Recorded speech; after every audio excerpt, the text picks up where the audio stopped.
শুধু আমি না, আপনারই এক একজন এমপি, ঠিক আছে? আপনারই এক একজন সেই দাবি নিয়ে আমার কাছে যাবেন, আপনার অধিকার আদায় করার জন্য আমার কাছে যাবেন, এটা ভয় পাবেন না। সমস্ত মুসলমান ভাইরা আসছেন, সকলকে আমি সালাম জানাচ্ছি, আসসালামু আলাইকুম।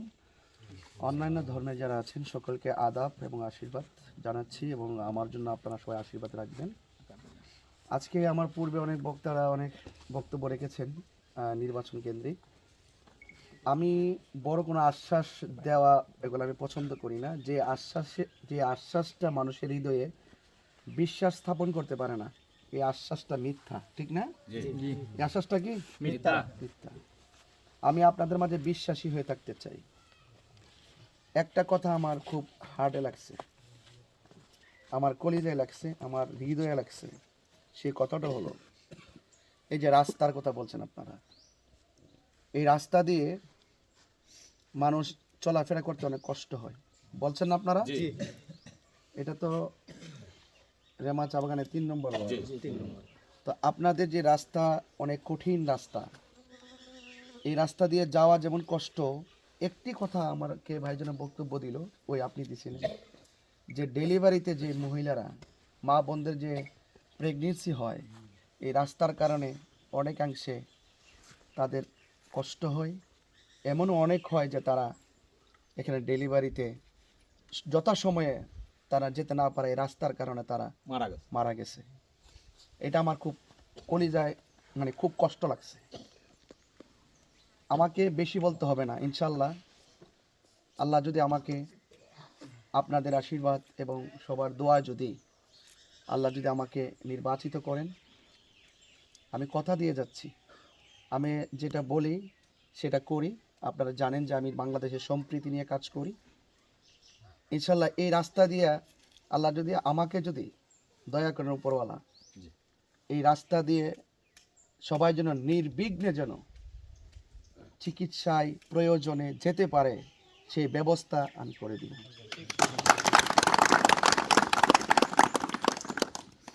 আমার আরেকজন বলেছেন যে এখানে একটি জুনিয়র হাই স্কুলের প্রয়োজন।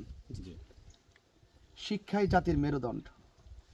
আমরা রাজনীতি করব মানুষের জন্য, রাজনীতি করব মানুষকে অধিকার শেখানোর জন্য, রাজনীতি করব মনুষ্যত্ববোধের জন্য, রাজনীতি করব মানুষের সুখে দুঃখে পাশে থাকার জন্য। আর এই শিক্ষা যদি সমাজে থাকে, এই শিক্ষা যেই সমাজে থাকবে, এই সমাজটা উন্নত থাকবে। সঠিক বলছি আমি? এই জুনিয়র হাই স্কুল, এই হাই স্কুলে এই এলাকাতে আপনাদের হবে।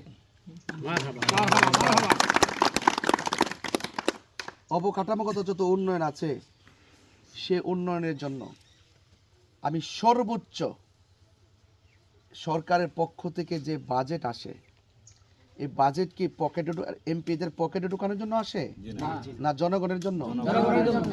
জনগণের টাকা জনগণের কাজে ব্যয় হবে, সেটা অবকাঠামোগত উন্নয়ন যা হওয়ার তাই হতে হবে। এটার নামই রাজনীতি, ঠিক না? এটার নামই কি? রাজনীতি। এই জন্য আমি আমার জায়গা থেকে, যদি উপরওয়ালা আমাকে কৃপা করে, মেহেরবানি করে, তাহলে আপনাদের সুখে এবং দুঃখে সব সময় পাশে থাকার প্রতিশ্রুতি দিয়ে যাচ্ছি।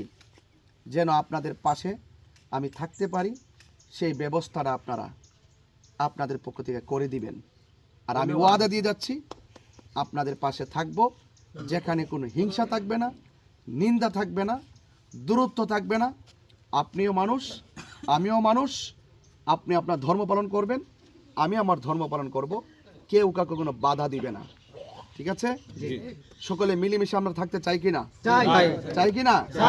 সবাই পাশে থাকবেন, এবং আপনারা আপনাদের উপাসনালয় মন্দিরে আপনারা আপনাদের পূজা করবেন, আমরা আমাদের মসজিদে আমরা নামাজ পড়ব।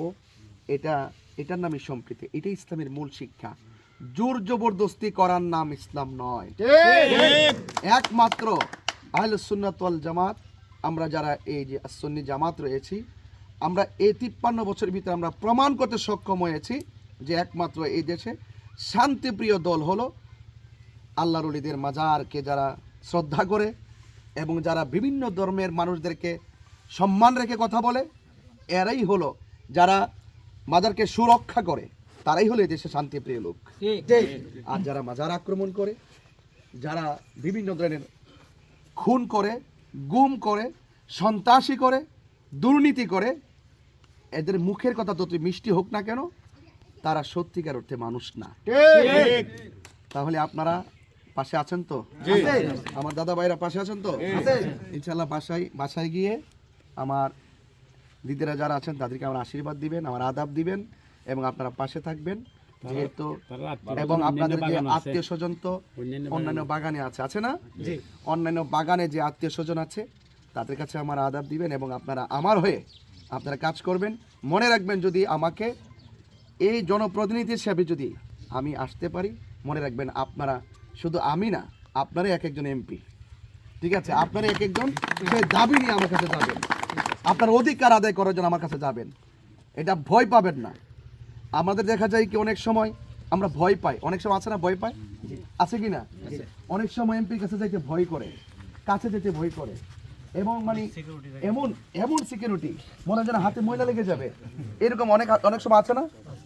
এগুলো চলবে না, কারণ আপনাদের ট্যাক্সের টাকা দিয়ে, আপনাদের টাকা দিয়ে দেশ চলে, সুতরাং ওই দেশের বাজেট আপনাদের জন্য খরচ করতে হবে, ঠিক কি না? এই জন্য এই সুযোগটুকু আমাকে করে দিবেন, এটা আমি অবৈ দিয়ে গেলাম। আপনারা ওপেন যেতে পারবেন, আসতে পারবেন, যদি আমাকে অপার কৃপা হয় আপনারা সবাই যেতে পারবেন। আমার জন্য আশীর্বাদ রাখবেন। যা বলে গেছি কথা কাজে যদি বিশ্বাস দিতে পারি, যদি মনিব আমাকে জনপ্রতিনিধি হিসেবে কবুল করে, যা বলছি তা যদি বাস্তবায়ন না হয়, তাহলে কোনো এক সময় এই ভোটের দাবি নিয়ে আপনাদের সামনে এসে দাঁড়াবো না, আপনাদের পাশে থাকবো, কথা দিয়ে গেলাম। শুধু আপনারা আমাদেরকে একটু আমাকে সুযোগ করে দিবেন। সবাই রাজি আছে তো? সবাই রাজি আছে তো? সবাই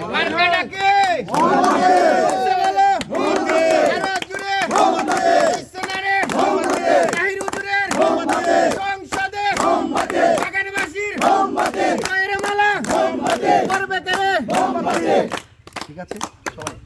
সবাই আমার জন্য সবাইকে বলবেন ইনশাআল্লাহ, ঠিক আছে?